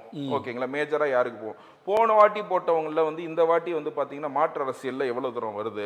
இந்த 4 முனை போட்டி இன்னும் வந்துருச்சுன்னா வந்து பாத்தீங்கன்னா ஜென்ரலா வந்து வின்னிங் இதே வந்து பாத்தீங்கன்னா முன்னாடினா வந்து 37-38% வரும். புரிஞ்சுங்களா? இங்க வந்து பாத்தீங்கன்னா 4 முனை போட்டின்னு வரும்போது பாத்தீங்கன்னா மேக்ஸிமமே வந்து 30.40ல வந்து 130 சீட் ஜெயிச்சதை வந்து நம்ம கணக்குல எடுத்துக்கிறோம். பர்சன்டேஜ் தான். அன்னைக்கு இருந்த பாப்புலேஷன் வேற, இன்னைக்கு இருந்த பாப்புலேஷன். அன்னைக்கு இருந்த பாப்புலேஷன் வந்து வெறும் 70 கோடி தான். ஓகேங்களா? நான் சொல்றது இந்தியாவோட பாப்புலேஷன் தமிழ்நாட்டோட பாப்புலேஷன் வந்து 4 கோடி தான் இருந்துச்சு. இன்னைக்கு நம்ம 8 கோடி கிட்ட நம்ம பாப்புலேஷன் வந்துச்சு. நம்ம ஓட்டு எண்ணிக்கை வந்து பார்த்தீங்கன்னா 5 கோடி சில்லற கிட்ட இருக்குது. இதில் வந்து நம்ம இன்னும் தெளிவாக நம்ம பார்க்க வேண்டிய விஷயம் என்னன்னு கேட்டிங்கன்னா எஸ்ஐஆர் பொறுத்த வரைக்கும் பார்த்தீங்கன்னா இன்னைக்கு 75 லட்சம் ஓட்டு வந்து கம்மியாக இருக்கு. போன எலெக்ஷனுக்கு இப்போ பார்த்தீங்கன்னா 1 கோடி ஓட்டுனாங்க, இப்போ 25 லட்சம் ஆடப் ஆகி 82 லட்சம் ஓட்டு இது பண்ணிருக்காங்க. 75 ஓட்டு கிட்ட வந்து இன்னைக்கு வந்து போயிருக்கு. அப்படின்ற நீங்க கணக்கு பண்ணி பார்க்கும்போது ஒரு தொகுதியிலையும் போன வாட்டி ஜெயிச்சவங்க தொகுதியிலுமே நீங்க பார்த்தீங்கன்னா இப்போ வந்து எல்லாருமே வந்து பார்த்தீங்கன்னா ஒரு 200 ஓட்டுல இப்போ வந்து நம்ம டி நகர் சத்யா அவரை தான் வந்து ஃபர்ஸ்ட் வந்து இந்த எஸ்ஐஆர் வந்து ஃபர்ஸ்ட் ஒரு பூம் அப் பண்றதே அவர் அதிமுக சேர்ந்தவர். ஓகே, அவர் கொண்டு வந்ததில் பார்த்தீங்கன்னா இந்த 200 ஓட்டில் எனக்கு இவ்வளோ மிஸ்டேக் ஆயிருக்கு அப்படிங்கும் போது என் தொகுதியில் வந்து இவ்வளோ இருக்காங்க அப்படின்னு சொன்னாங்க. இப்போ நம்ம ஜென்ரலாக வந்து ஸ்டார் வேட்பாளர்னு பார்த்தீங்கன்னா இன்னைக்கு ஸ்டார் வேட்பாளர் வந்து முதல்வர் ஸ்டாலின் அவர்கள் தான். இந்த முதல்வர் ஸ்டாலின் அவர்கள் அவர் இடத்துல வந்து பார்த்தீங்கன்னா கிட்டத்தட்ட 75,000-80,000 ஓட்டு வந்து எடுத்திருக்காங்க. ஓகேங்களா, 75னே வச்சுக்கோங்க, 75,000 ஓட்டு. நான் குத்து மதிப்பாக தான் சொல்கிறேன், நம்பர்ஸ் டிஃப்ரெண்ட்டாக இருக்கலாம். அப்படிங்கும் போது அவர் ஜெயிச்சது வந்து பார்த்தீங்கன்னா 20,000 ஓட்டவோ ஒரு வித்தியாசத்தில் தான் ஜெயிச்சிருக்காரு. அப்படிங்கும் போது போன எலெக்ஷனே வந்து பார்த்தீங்கன்னா இந்த எஸ்ஐஆர் நகர்வுக்கு அப்புறம் வந்து பார்த்தீங்கன்னா போன எலெக்ஷனோட ரிசல்ட்ஸுமே வந்து நமக்கு ஒரு பெரிய கொஸ்டின் மார்க்கா வருது. அந்த மாதிரி ஒரு விஷயத்தை தான் நம்ம வந்து அப்சர்வ் பண்ணுவோம். மொத்தமா இந்தியா அளவுக்கு எடுத்துக்கலாம்ல அதை? எது சார் அந்த கொஸ்டின் மார்க்கா? இல்ல நான் வந்து தமிழ்நாட்டுக்கு ஸ்பெசிஃபிக்கா சொல்றேன். நான் வந்து ஸ்டாலின் தொகுதியில தானே 75,000 எடுத்தாங்க. இந்தியாவில் மொத்தமா வந்து 70,000 தேர்தலே அதுதான் வந்து பாத்தீங்கன்னா தமிழ்நாட்டுல எஸ்ஐஆர்ல நீங்க சொன்னது பதிவுபடி 82, நான் 75 தான் நினைச்சிட்டு இருந்தேன். நீங்க 7 லட்சம் எக்ஸ்ட்ரா சொல்றீங்க, புரிஞ்சுக்கலாம். ஆனா ஸ்டாலின் அவர்கள் தொகுதியில் வந்து மட்டும் பார்த்தீங்கன்னா கொளத்தூர் தொகுதியில் மட்டும் பார்த்தீங்கன்னா 75,000 ஓட்டு வந்து மைனஸ் ஆயிருக்கு. ஓகேங்களா, அப்படிங்கும்போது அவர் 20,000 ஓட்டுல தான் டிஃபரன்ஸ்ல தான் ஜெயிச்சிருக்காரு. அப்படிங்கும்போது அதுவே ஒரு கொஸ்டின் மார்க்கா வருது, புரிஞ்சுங்களா. இப்போ எஸ்ஐஆர் வந்து பாத்தீங்கன்னா யாருக்கு அட்வான்டேஜ் யாருக்கு டிஸ்அட்வான்டேஜ்ங்கிறது வந்து பாத்தீங்கன்னா இதே நம்ம பார்க்கணும். புது வாட்காளர்களும் வந்து எண்ணிக்கையும் இன்க்ரீஸ் ஆயிருக்கு. அந்த புது வாட்காளர் போன வாட்டி இருந்த ஓட்டு எண்ணிக்கை தான் இந்த வாட்டியும் வருது. ஸோ எது மைனஸ் ஆச்சோ அது பிளஸ் ஆயிருக்கு, புரிஞ்சுங்களா. 5.5 கோடி தான் போன வாட்டியும் ஓட்டு. அதாவது 2021 வந்து 5.5 கோடி ஓட்டு இருந்துச்சு, 5.5 கோடி சில்லற ஓட்டு இருந்துச்சு.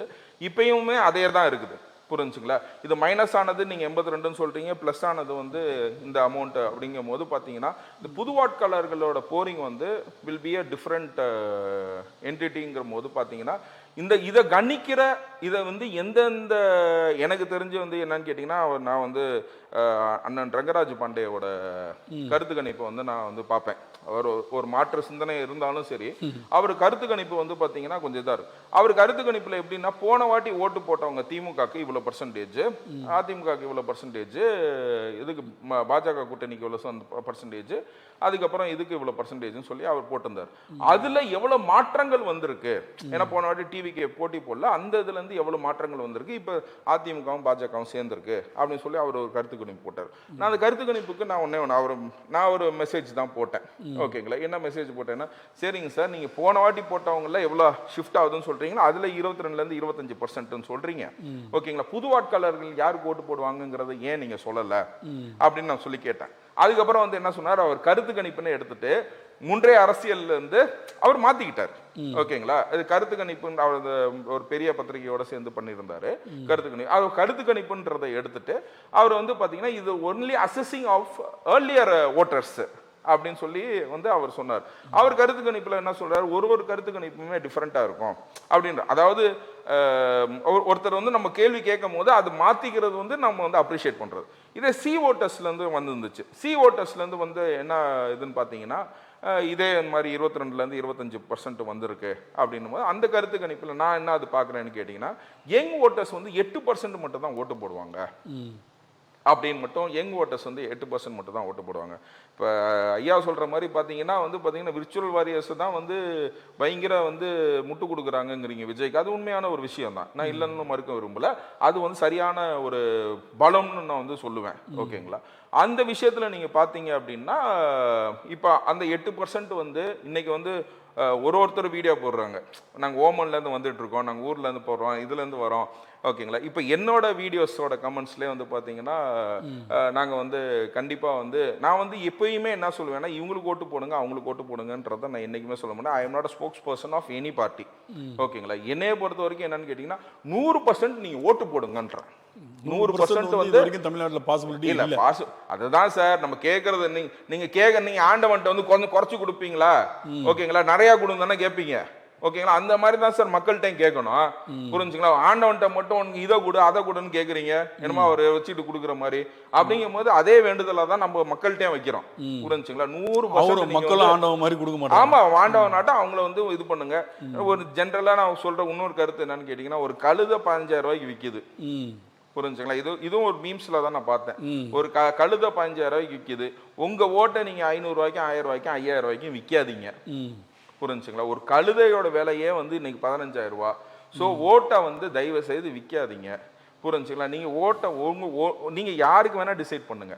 ஓகேங்களா? நான் ஒரு கருத்து சொல்லியிருக்கேன், ஐயா ஒரு கருத்து சொல்லியிருக்காரு, எது வேணா இருக்கட்டும். இதுக்கப்புறம் வரவங்க போறவங்கன்னா வேற வேற கருத்து சொல்லுவாங்க. எல்லாத்தையும் அனலைஸ் பண்ணிட்டு, புரிஞ்சுங்களா, எது ஏன்னு கேட்டீங்கன்னா, இது வந்து பெரியார் மண்ணுன்னு சொல்ற ஒரே ஒரு விஷயம் என்னன்னு கேட்டீங்கன்னா, நம்ம சொல்றது எல்லாத்தையும் அக்செப்ட் பண்ணிக்கணும். ஒரே ஒரு தலைவர், உலகத்திலே ஒரே ஒரு தலைவர் வந்து என்னன்னு சொன்னாருன்னு கேட்டீங்கன்னா, நான் சொல்றது கரெக்டா இல்லையான்னு ஜட்ஜ் பண்ணு, கரெக்டா இருந்துச்சுன்னா ஃபாலோ பண்ணு, கரெக்ட் இல்லைன்னா என்னை விமர்சனம் பண்ணுன்னு சொன்ன ஒரே தலைவர் வந்து பெரியார் தான். ஓகேங்களா? அதுக்கு தான் இது வந்து பெரியார் மண். அவர் வந்து நான் சொல்றதெல்லாம் ஏத்துக்கோன்னு சொல்லி சொன்னவர் வந்து பெரியார் கிடையாது. அதனால அந்த கருத்து ஏற்பாடு தான் நம்ம பெரியாரை ஏத்துக்கிறோம். ஓகேங்களா? அந்த கருத்து ஒரே உலகத்திலே ஒரே தலைவர் அவர் ஒருத்தர் தான். புரிஞ்சுங்களா? எனக்கு விமர்சனம் இருந்துச்சுன்னா நீ விமர்சனத்தை வை, என் மேல விமர்சனம், என் கருத்து வேறுபாடு இருந்துச்சுன்னா என் கருத்து வேறுபாடு வை. புரிஞ்சுங்களா? அப்படின்னு சொன்னது இதுதான். அதே தான் நான் மக்கள்கிட்ட வைக்கிறேன். ஓகேங்களா? எல்லாரும் பேசுறதை கேளுங்க, நல்லா அனலைஸ் பண்ணி யாருக்கு நீங்க வந்து ஓட்டு போடணுங்கிறத தீர்க்க சிந்திச்சு நீங்க ஓட்டு போடுங்கன்னு கேட்டுக்கிறேன். ஒரு பெரிய லெக்சரே கொடுத்துட்டீங்க. இல்ல என்னன்னு கேட்டீங்கன்னா, மக்களுக்கு இன்னைக்கு வந்து என்ன புரியுதுன்னா, இப்ப நம்ம ஒரு நம்ம பேசும்போது வந்து எடுத்து தான் வைக்கிறோம், நம்ம பாயிண்ட்ஸ் தான் எடுத்து வைக்கிறோம். இந்த எல்லா கட்சியும் சேர்ந்து இந்த தேர்தல் அறிக்கையில இலவசங்களை வாரி வழங்குறாங்களே, அதை பத்தி என்ன நினைக்கிறீங்க? இல்லை, அது ஆக்சுவலாக வந்து பார்த்தீங்கன்னா, நம்ம இலவசன்ற ஒரு வார்த்தையை வந்து அது எப்படி செயல்பாடு பண்ணுறாங்க, அது எப்படி கொடுக்குறாங்க. ஓகேங்களா? அது வந்து முக்கியமான ஒரு விலையில்லா இதை வந்து பார்த்தீங்கன்னா, ஏன்னா அன்னைக்கு அண்ணா சொன்னார், 3 ரூபாய்க்கு நான் வந்து அரிசி போடுறேன்னு அன்னைக்கு அண்ணா அன்னைக்கே வந்து அண்ணா சொன்னார். அன்னைக்கு அப்படின்னா எவ்வளோ பஞ்சம் வந்திருக்கும்? 3 ரூபாங்கிறது அன்னைக்கு. புரிஞ்சுங்களா? அன்னைக்கு வந்து அவர் சொல்லும் போது பார்த்தீங்கன்னா, எங்கள் அப்பா 1 ரூபாய்க்கு வந்து 3 லிட்டர் பெட்ரோல் போடுவார். அது 3 வந்து சாத்தியம் இல்லைன்னா 1 அண்ணாக்கு நான் கொடுக்குறேன் அப்படின்னு சொல்லி அவர் தேர்தல். அப்படிங்கும் போது வந்து பார்த்தீங்கன்னா, அன்னைக்கு வந்து 1 ரூபாய்க்கு 3 லிட்டர் பெட்ரோல் போடுவாங்களாம். ஓகேங்களா? அன்னைக்கு ஏன்னா அண்ணா இறந்தப்ப எங்கள் அப்பா நான் போய் பார்க்க வரும்போது 1 ரூபாய்க்கு பெட்ரோல் போட்டுனா போயிருக்கோண்டா அப்படிம்பாரு. ஓகேங்களா? அந்த மாதிரி ஒரு விஷயத்த இன்னைக்கு வந்து விலையெல்லாம் 60 ரூபா தான். இல்ல தங்கம் இல்ல, ஆமாமா, அப்பேற்பட்ட ஒரு விஷயத்துல இருந்து வந்து பாத்தீங்கன்னா, இன்னைக்கு வந்து பாத்தீங்கன்னா விலையெல்லாம் அரிசின்னு கொடுக்கறது வந்து பாத்தீங்கன்னா, இது வந்து நல்ல ஒரு இதுதான். ஏன்னா என்னைக்குமே வந்து பாத்தீங்கன்னா, basic needs of a man. ஓகேங்களா? இன்னைக்கு வந்து ஃபுட்டு, க்ளோத்திங், ஷெல்டர், இது 3மே வந்து ஒரு பேசிக் நீட்ஸ். அந்த பேசிக் நீட்ஸை வந்து பாத்தீங்கன்னா, உணவு, உடை, தங்கும் இடம், இந்த 3த்தையுமே வந்து ஒரு மனுஷனுக்கு வந்து நம்ம கொடுக்கணுங்கிறது வந்து ஒரு பேசிக் நீட்ஸ். அது ஒரு அரசாங்கத்தோட ஒரு கடமையாகவும் நான் ஃபீல் பண்ணுறேன். அந்த விஷயத்தில் அவங்க பண்ணுறாங்கன்னா ஓகே. இன்னைக்கு இன்னொரு விஷயம் இன்னைக்கு தாண்டி எதுக்கு வந்திருக்கோன்னு கேட்டிங்கன்னா, நம்ம வந்து தமிழ்நாடு வந்து பார்த்திங்கன்னா இன்றைக்கி வந்து நம்ம ஆக்ராவோட கம்பேர் பண்ணக்கூடாது, இதோட கம்பேர் பண்ணக்கூடாது. நான் யூரோப்பியன் கண்ட்ரீஸ்க்குனா நான் ட்ராவல் பண்ண ஒரு விஷயத்தில் சொல்கிறேன். என்னன்னு கேட்டிங்கன்னா, நிறைய யூரோப்பியன் கண்ட்ரீஸில் பஸ்ஸுக்கு வந்து ஃபேரே கிடையாது. ஓகேங்களா? நீங்கள் ஏறினீங்கன்னா வந்து பார்த்தீங்கன்னா, நீங்கள் ஸ்காண்டினேவியன் கண்ட்ரீஸ்னா போனீங்கன்னா, நார்வே, ஃபின்லாண்ட், அந்த சைட்னா போனீங்கன்னு வச்சுக்கோங்களேன், இன்றைக்கி பஸ் வந்து இலவசம். ஏன்னு கேட்டிங்கன்னா வந்து பார்த்தீங்கன்னா, அவங்க பஸ்ஸை ஏன் இலவசமாக கொடுக்குறாங்க அப்படின்னு கேட்டிங்கன்னா, அப்போ தான் பொல்யூஷன் கண்ட்ரோல் ஆகுங்கிறாங்க. ஒன்றுக்கு ஒன்று வந்து ஒரு மீன்ஸ் கிடையாது. எப்படின்னு கேட்டிங்கன்னா, ஷேர் மார்க்கெட்டை பொறுத்த வரைக்கும் பார்த்தீங்கன்னா, சாஃப்ட்வேர் விழுந்துச்சுன்னா இன்னொரு இண்டஸ்ட்ரி ஏறும்பாங்க. இதுதான் வந்து ஷேர் மார்க்கெட்டோட இன்ஃப்ளூயன்ஸ். அதே மாதிரி வந்து பார்த்தீங்கன்னா, இன்னைக்கு ஒரு திட்டமும் என்னன்னு கேட்டிங்கன்னா, ஒரு சார்பாக இருக்கும். இன்னைக்கு வந்து பஸ் இலவசம் அப்படின்னு கொடுக்குறாங்கன்னா, ஏன் வந்து நான் வந்து யோசித்தேன், ஏன்னா இப்போ இவ்வளோ பெரிய கண்ட்ரி இவங்க வந்து ஏன் பஸ் இலவசம் கொடுக்கணும் அப்படின்னு நினச்சிங்கன்னா, அங்கே பஸ் இலவசம் கொடுக்கறதுனால வந்து பார்த்தீங்கன்னா எல்லாம் பஸ்ஸில் போக ஆரம்பிக்கிறாங்க. ஸோ பொல்யூஷன் வந்து கண்ட்ரோல் ஆகுது. இப்போ நம்ம ஊருக்கு வந்து ரொம்ப முக்கியமான விஷயம் வந்து பார்த்தீங்கன்னா, இவங்க சொன்ன அறிக்கைக்கு மேலே இன்னொரு அறிக்கை வந்து நான் அதை தான் கம்பேர் பண்ணுவேன். புரிஞ்சுங்களா? இப்போ நம்ம யூரோப்பியன் கண்ட்ரீஸ்க்கு நம்ம ஏன்னு கேட்டிங்கன்னா, நம்ம மக்கள் தொகை, நம்ம தமிழ்நாட்டு மக்கள் தொகை வந்து ஸ்பெயினோட மக்கள் தொகை கிடையாது சார். அங்கே வெறும் 4.5 கோடி தான், இங்கே 8 கோடி பேர் இருக்கும். புரிஞ்சுங்களா? இன்னைக்கு ஸ்காண்டினேவியன் கண்ட்ரிஸ், நார்வே, ஃபின்லாந்து எல்லா கண்ட்ரியும் நீங்க எடுத்தீங்கன்னா எல்லாத்தையும் சேர்த்து தமிழ்நாடோட பாப்புலேஷன் இருக்கு.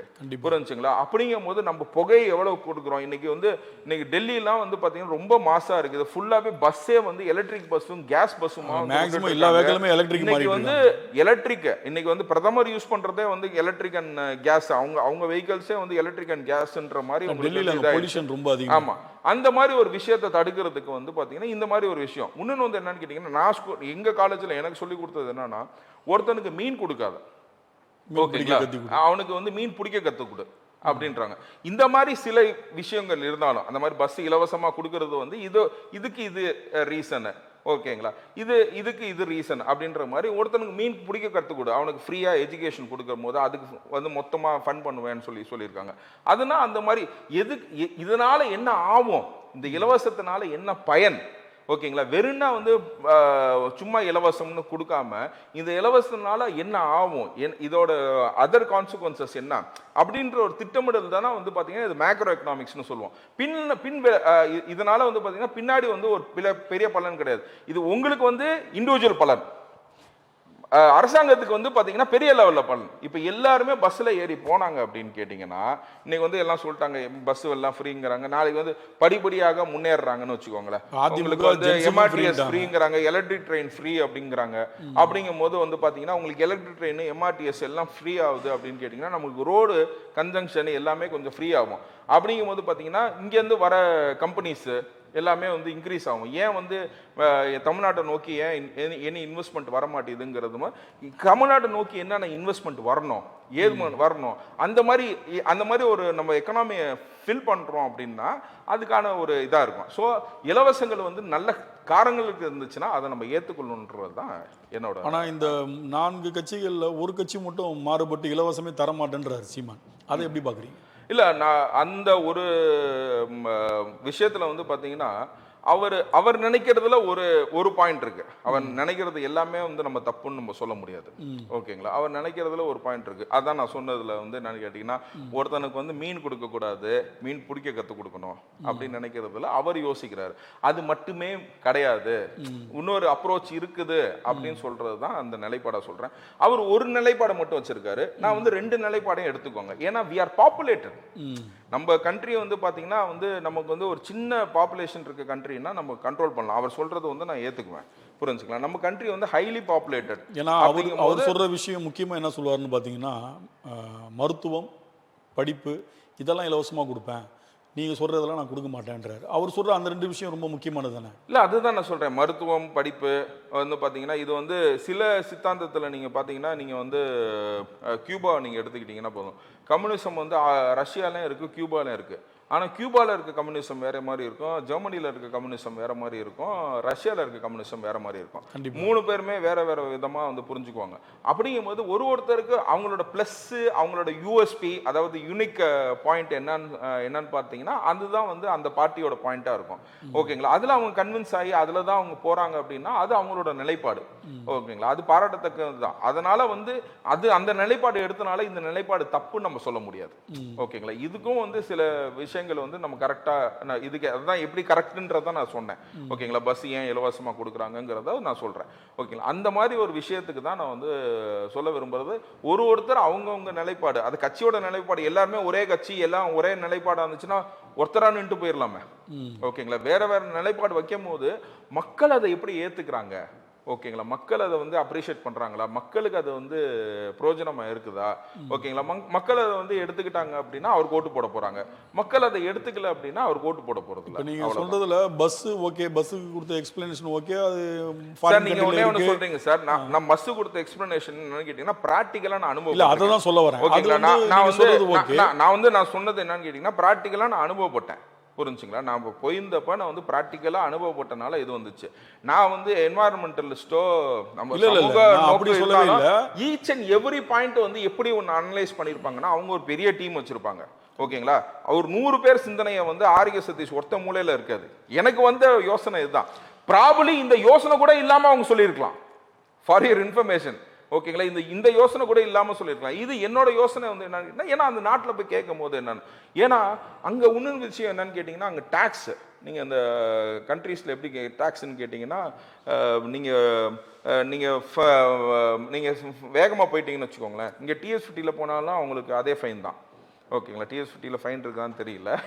TS50 போனாலும் அதே ஃபைன் தான். நீங்கள் பென்ஸ் காரில் போனீங்கனாலும் அதே ஃபைன் தான் நம்ம ஊரை பொறுத்த வரைக்கும். புரிஞ்சுங்களா. ஆனால் அங்கே வந்து சட்டத்திட்டங்கள் டிஃப்ரெண்ட்டு. ஓகேங்களா. நீங்கள் பென்ஸ் காரில் போனீங்கன்னா வேற ஃபைனு. புரிஞ்சுங்களா. நீங்கள் ஸ்கூட்டரில் போனீங்கன்னா வேற ஃபைனு. வருமானத்துக்கு தகுந்த மாதிரி தான் உனக்கு ஃபைனு.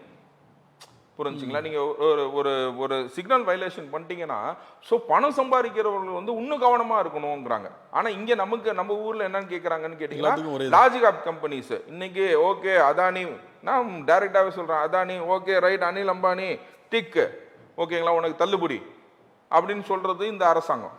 புரிஞ்சுங்களா. இதை நான் வன்மையாக கண்டிக்கிறேன். ஓகேங்களா. இதை வன்மையாக கண்டிக்கிறேன். ஓகேங்களா. பெரிய கம்பெனி லார்ஜ் கேப் கேபிட்டல்ஸ்க்கு வந்து பார்த்தீங்கன்னா, அவங்க கணக்காட்டுறது என்னென்னா, தொழிலாளிகளுக்கு வேலை போயிடும் அப்படின்னு சொல்லிட்டு என்ன பண்ணா, அவங்களுக்கு மொத்த கடனையும் வந்து தள்ளுபடி பண்றது, பேங்க் கடனை மொத்தமாக தள்ளுபடி பண்றது, இவங்களே கொடுக்குறாங்க, இவங்களே தள்ளுபடி பண்றாங்க. இதெல்லாம் வந்து ஒரு மட்டமான ஒரு அரசியல். கல்வி கடனை தள்ளுபடி பண்றாங்க, விவசாய கடனை தள்ளுபடி பண்ண மாட்டாங்க. புரிஞ்சுங்களா. ஏன்னா இங்க ஏழை விவசாயி வந்து பாத்தீங்கன்னா டிராக்டர் வந்து தூக்கிட்டு போறாங்க. ஓகேங்களா. டிராக்டர் வைக்கிற வெங்காயம் ஆக்கி சாப்பிடுறீங்கன்றாங்க. ஆமா, அந்த மாதிரி விமர்சனம்னா வைக்கிறாங்க. பட் ஆனா பெரிய லார்ஜ் கேப் கம்பெனிஸ்க்கு வந்து இந்த மாதிரி செய்யறாங்க. இதுதான் அரசியல் சார்ந்து இருக்குது. இதை பத்தினா நம்ம பேசணும். இதை பத்தினா ரெகுலரா நம்ம பேசணும். என்னப்பா டெய்லி இது ஒரு டாபிக்கா போட்டு பேசணும். இன்னைக்கு பேட் டெட்ஸா டிக்ளேர் பண்ண கம்பெனிஸ் எல்லாத்தையுமே பேட் டெட்ஸ், அதாவது ஃபர்ஸ்ட் MPA ஒரு அக்கௌண்ட் வந்து நான் பெர்ஃபார்மிங் அசர்ட் ஆன பிறகு வந்து பாத்தீங்கன்னா அந்த அக்கௌண்ட் வந்து பேட் டெட்ஸா நம்ம டிக்ளேர் பண்ணுவாங்க. அந்த பேட் டெட்ஸ் ஆன கம்பெனியை வந்து பாத்தீங்கன்னா, எந்த கம்பெனினா பேட் டெட்ஸ், அதாவது அந்த வருஷம் முடிஞ்சோன்னா பேட் டெட்ஸ் ஒரு 5 வருஷத்துல 20% பேங்க் தள்ளுபடி பண்ணிட்டு வரும். உடனே பாத்தீங்கன்னா அந்த பேட் டெட்ஸ் வந்து மொத்தமா வந்து ரிவோக் பண்றது வந்து பாத்தீங்கன்னா, ஏன் இதை செய்யறாங்க அப்படிங்கிறது வந்து ரொம்ப ஒரு வன்மையா கண்டிக்கத்தக்க ஒரு விஷயம். கண்டிப்பா சார். இன்னொன்று வந்து NCLT அப்படின்னு சொல்லிட்டு இன்னைக்கு ஒரு கோர்ட் இருக்கு, அதாவது நேஷனல் கம்பெனி லா ட்ரைபுனல். அதுதான் வந்து இந்த கம்பெனிஸ் எல்லாமே கொண்டு போய் கேஸ் போடுறது. அந்த கம்பெனி கேஸ் வந்து பார்த்தீங்கன்னா, அவன் 100 கோடி ரூபா கடன் வாங்கியிருப்பான். அவன் சொத்தை வந்து இறக்கி வந்து பார்த்தீங்கன்னா, இங்கே நம்ம ஊரில் வந்து பார்த்தீங்கன்னா 20% 30% அந்த கம்பெனியை இன்னொருத்தன் எடுத்துடுறான். புரிஞ்சுங்களா. பேங்க் வந்து ஏன்னா 70 கோடி ரூபாய் யாரோட காசுன்னு கேட்டிங்கன்னா, நீங்கள் போட்ட சேவிங்ஸ் அக்கௌண்ட் காசு, நான் போட்ட கரண்ட் அக்கௌண்ட் காசு, பிரதர் போட்ட சொசைட்டியோட காசு, இந்த காசு தான் வந்து பேங்க்ல லோனாக கொடுக்குறாங்க. புரிஞ்சுங்களா. ஆனால் தள்ளுபடி பண்ணுறது வந்து பார்த்தீங்கன்னா இந்த ப்ராப்பர்ட்டியை நான் வந்து நான் இந்த பேங்குங்களுக்குன்னா ஒன்று சொல்லுவேன், நீ 100 கோடி ரூபா கடன் கொடுக்குறீல்ல, ஓகேங்களா, அந்த ப்ராப்பர்ட்டி விற்றா 100 கோடி ரூபா வரணுமா வரக்கூடாதா? ஏன் வந்து அது ப்ராப்பர்ட்டி விற்றா 20 கோடி 30 கோடி மட்டும் வருது? ஏன் வந்து 20% 30% மட்டும் வருது? நீ வந்து ப்ராப்பர்ட்டிக்கு கொடுத்தது வந்து கரெக்டா? புரிஞ்சுங்களா. ஒரு வேல்யூவேஷன் நீங்கள் ஒரு ஹவுசிங் லோன் எடுத்தீங்கன்னா கண்டிப்பா சார், இவ்வளவு நேரம் ஒதுக்கி பல்வேறு கருத்துக்களை மக்களுக்கும் தொலைக்காட்சி நம்ம நேயர்களுக்கும் சொல்லியிருக்கீங்க. உங்க வருகைக்கு ரொம்ப நன்றி. வணக்கம் சார். நன்றி நன்றி நன்றி, வணக்கம். மீண்டும் அடுத்த அரசியல் அரங்கம் நிகழ்ச்சியில் மற்றொரு சிறப்பு அழைப்பாளருடன் உங்களை சந்திக்கும் வரை விடைபெறுகிறேன். நன்றி, வணக்கம்.